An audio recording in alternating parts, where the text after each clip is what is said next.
Crypto is among the fastest ways to make life-changing amounts of money. After all, some crypto traders have turned hundreds of dollars into millions of dollars in just a few days. In practice, however, most crypto traders will end up in the red, and some will lose all their money in a matter of minutes. This is because trading crypto is not like trading other assets. That's why today we're going to tell you everything you need to know about trading crypto, starting from square one. By the end of this video, you'll have all the knowledge you need to succeed. My name is Guy. Stay tuned. So, the reason why crypto trading can be so profitable is because of one factor: emotions. The crypto market is volatile, meaning that it's normal for prices to go up or down by 10 to 30% in a day. To put things into perspective, if a stock goes up or down by more than 5% in a day, it's considered volatile. In crypto, a 5% move can happen in a matter of minutes, sometimes seconds. This makes traders feel emotional, especially if they're using a lot of money. When crypto prices go up, they feel greed. When crypto prices go down, they feel fear. Now, believe it or not, but this is the entire basis of trading assets. When people feel greed, they tend to buy, and when they feel fear, they tend to sell. These emotions follow predictable patterns, and price action follows suit. The first person to figure this out was, in fact, a Japanese rice merchant from the 1700s named Honma Munehisa. He invented the candlestick charts we use today and was the first to identify the repetitive patterns in price that are created by fear and greed. These emotional patterns can be found in every asset class, whether it's crypto, stocks, or indeed rice. The catch, though, is what I mentioned a few moments ago: emotions. People trading rice probably don't get too emotional, and most stock trading is done by emotionless algorithms and passive flows. By contrast, the crypto market mainly consists of a combination of new crypto traders looking to get rich quick and crypto whales, that is, large holders of crypto who try to manipulate these new traders. This will change as more institutional investors and algorithms get involved, but for now, that's pretty much the playing field. Now, the good news is that this playing field results in lots of emotions, which makes technical analysis much more effective in crypto. The caveat is that the crypto whales know technical analysis too, and they will manipulate prices to trick new crypto traders into buying or selling at the worst possible times. So, given this fact, it's worth remembering this quote from Richard Wyckoff, a trader from the 1900s who saw how big investors manipulated markets. Quote, "All the fluctuations in the market and in all the various stocks should be studied as if they were the result of one man's operations. Let us call him the composite man, who, in theory, sits behind the scenes and manipulates the stocks to your disadvantage if you do not understand the game as he plays it, and to your great profit if you do understand it." So then, folks, I ask you, are you ready to play? Are you ready to understand the game?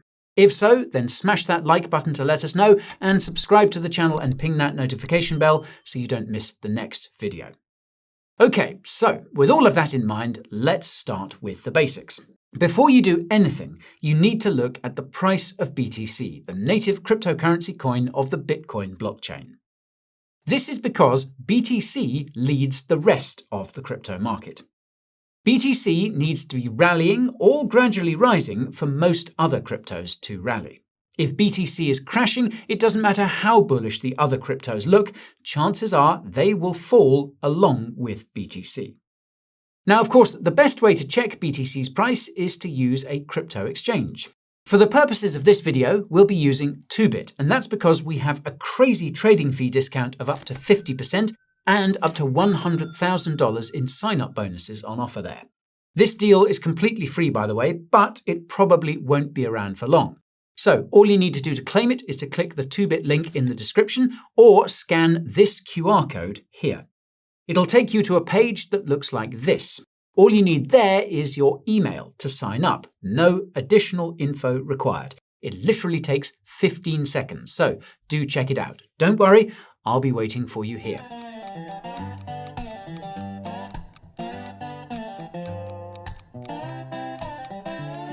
So, once you've pulled up the BTC chart on 2bit, the first step is to remove all the indicators. You can do this by hovering over these indicators and clicking X, as you can see here. For now, we just want to identify the price trend. Next, take note of the time frame the chart is set to. This info can be found near the top of the chart. Set the time frame to daily and zoom out by scrolling down.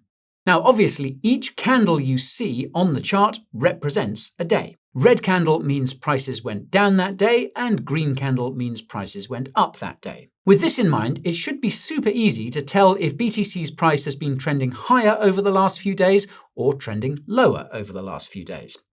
As I noted a few moments ago, BTC needs to be trending higher for other cryptos to rally. If BTC has been trending lower, chances are other cryptos will be too. However, it's possible that the trend could change. This is where the bodies and the wicks come in. The body is the thick part of the candle. Sometimes it's small. The wick at the top of the candle shows you the highest price that was hit that day, and the wick at the bottom shows you the lowest price hit that day. Sometimes the wicks are barely visible. If most of the recent candles are mostly body and no wick, this tells you the trend is strong, regardless of the direction. If the candle is mostly wick and no body, however, then this tells you the trend is weak. Now, as a rule of thumb, a large wick on the top of a candle means lots of people are selling, while a large wick at the bottom of a candle means lots of people are buying. Logically, long wicks on top suggest that prices could trend lower, whereas long wicks on the bottom suggest prices could trend higher. And if the candle is barely visible, almost no wick and no body, then that suggests the trend is reversing, regardless of the direction. If the candles are green but getting smaller, then that means prices could start falling. If the candles are red but getting smaller, then that means prices could start rallying. This is candlestick analysis in a nutshell, and we'll leave a link to the popular candlestick patterns down below. So, once you've figured out whether BTC is trending up or down and assessed whether this trend could reverse or continue, the next step is to figure out how high or low BTC could go in the short term. You should know that there are many ways to do this, and everyone has their own style, so be sure to try out all the different ways I'm about to show you to figure out which method works best for you. Okay, the first way to figure out how high or low BTC could go in the short term is to look at the levels where prices clustered before. These levels tend to be around nice round numbers like 91k or 100k or 85k. It should be pretty easy to identify at least a few of these key levels. Try to focus on the most significant ones. And pro tip, if you look on the bottom left of the BTC chart on 2bit, you'll notice there's a little tab you can click that expands a selection of tools you can use to draw. Note that you'll need to have the TradingView view enabled on the top. Near the top of the toolbar on the left, you'll notice there's a tool with a line called Trendline. You can click on it and use it to help you identify key levels.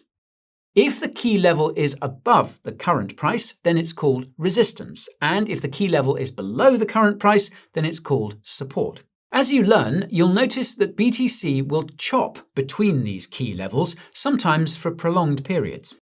And trading these choppy conditions can be difficult, and that's just because the emotions that fuel the big moves are muted, so technical analysis doesn't work as well.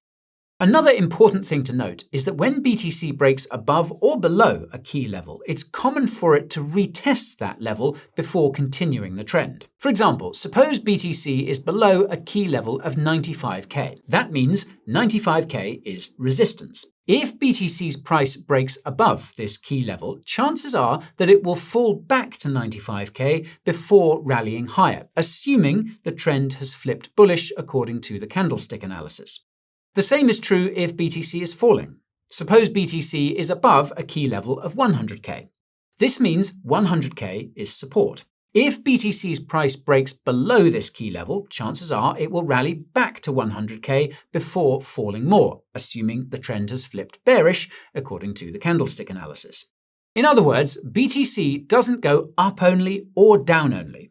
Every rally is followed by a correction, and every crash is followed by a rally.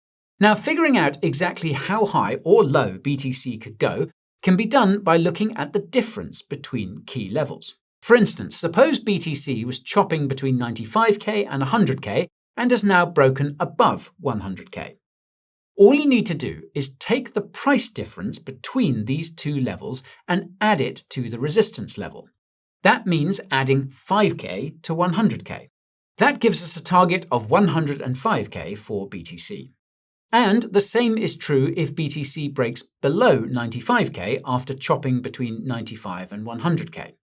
The price difference would still be 5k, but this time we subtract it from the support level. That gives us a target of 90k for BTC. Just remember that every rally is followed by a correction and every crash is followed by a rally. This means BTC could fall back to 100k after first breaking above and rally back up to 95k after first breaking below.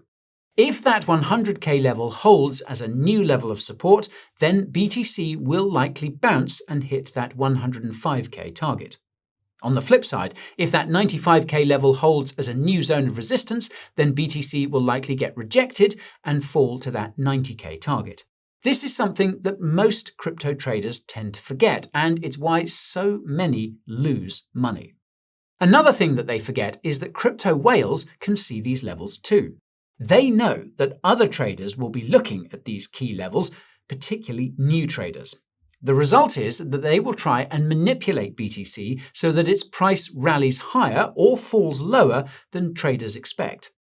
This makes these traders emotional and tricks them into buying or selling at the wrong time. Remember what Wyckoff said. Now, another way to figure out whether BTC's price trend is about to change and how high or low it could go is to use technical indicators. If used properly, technical indicators can even give you a sense of exactly when the trend is about to change and exactly when a price target could be hit. Now, there are literally thousands of different technical analysis indicators out there. Some are free, others are paid. And in our opinion, the free indicators are sufficient because every technical analysis indicator is ultimately looking at the same things through a slightly different lens. I'll remind you that everyone has their own style. And this is truest when it comes to which technical analysis indicators they like to use.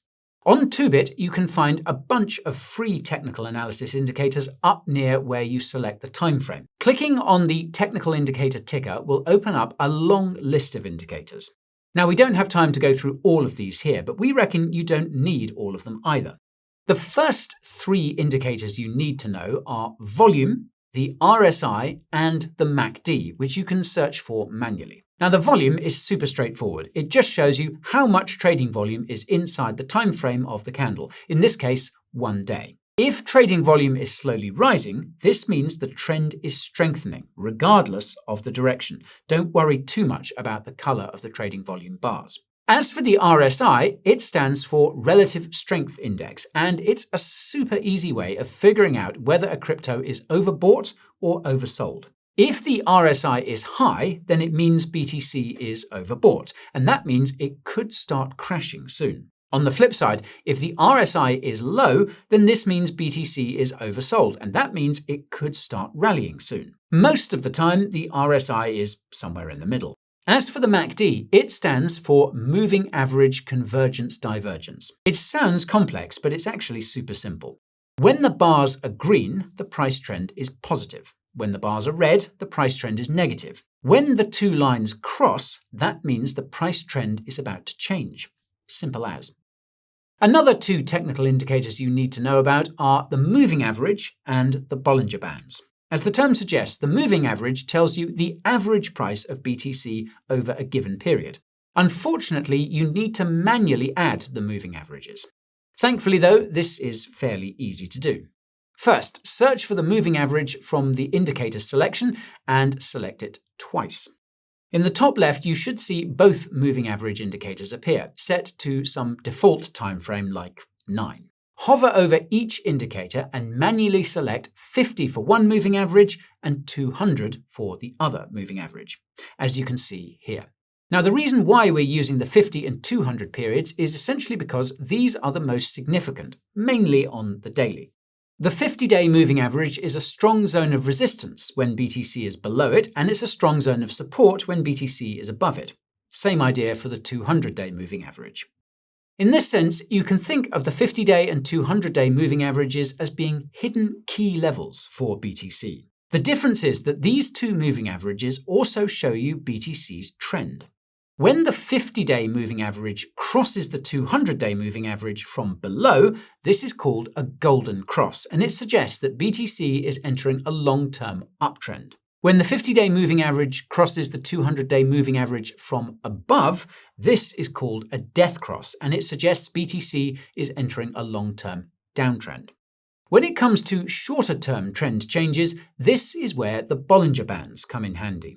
Now, the middle band is effectively a moving average, just like the 50-day or the 200-day. The upper band shows you how high BTC could potentially go if it pumps, whereas the lower band shows you how low BTC could potentially go if it dumps. BTC typically trades around the Bollinger Band moving average. If BTC is above the Bollinger Band moving average, then it's in a short-term bullish trend, and if it's below, then it's in a short-term bearish trend. If BTC trades in the same range for a long time, the outer bands will come closer to the Bollinger Band moving average, creating a squeeze. And this foreshadows a change in BTC's trend, be it to the upside or the downside. Very useful. Now, by this point, you're probably asking, but this is just for BTC. What about all the other cryptos I want to trade? Well, you're in luck because everything I just told you applies to other cryptos too. It tends to work best on larger altcoins, but it works on most smaller altcoins too. The more emotions, the better. The reason why we focused on BTC is because you must do this analysis on BTC first before you do it for any other crypto. Once you've figured out whether BTC is in a bullish or bearish trend and whether this trend is likely to continue or change, well, only then can you start looking at trading other cryptos. There are just two more things to keep in mind, and that's manipulation and leverage. The smaller a crypto is, the easier it is for crypto whales to manipulate. This can make it very hard to trade because there's a higher chance that the key levels you've identified will be invalidated to try and mess up your strategy. For larger cryptos, the main thing to keep in mind is leverage. Traders will often use lots of leverage when trading larger altcoins to boost their returns. This often results in lots of unexpected volatility, with prices rallying more than expected because of a short squeeze and prices crashing more than expected because of long liquidations. Crypto whales will often try to trigger these to their benefit. That's why you should consider avoiding leverage trading until you've figured out a crypto trading strategy that works well for you and have gotten used to the extreme